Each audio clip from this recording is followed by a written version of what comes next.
Daniel 2:30b. Lahain al devrat di, fishra la malka Yehuda un, varayone liv vak tinda.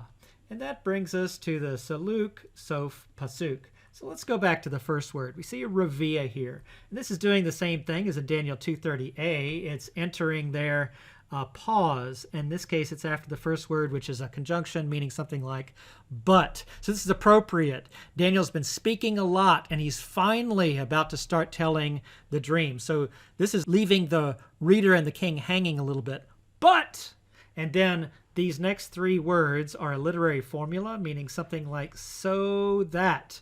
So that. And let's read now to the Zakev Katon.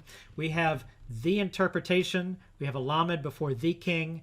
And then this combination and that verbal root tell us what we're looking at is a hafil, imperfect, third-person masculine plural. So grammatically speaking, we have an object here, an indirect object, and the verb. So there's object fronting. The object there, the interpretation, is extremely important. And this is good for us to recognize. Everybody but the king has been emphasizing the interpretation. So the reader might be asking, is Daniel doing the same? Is he going to try not to tell the dream? So we continue on.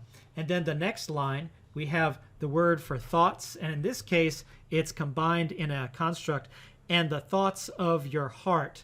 It reminds us of verse 28, the visions of your head, as well as verse 29, when this actual word came up the first time. And then lastly, we have the pa'al, imperfect, second person, masculine, singular, you may know. And it has new nation in here. That shouldn't throw us. It's the yod, dalet, ayin verbal root. Now, instead of the they will know, I'm going to use a passive voice rendering because we really don't know who this they is. So here we go.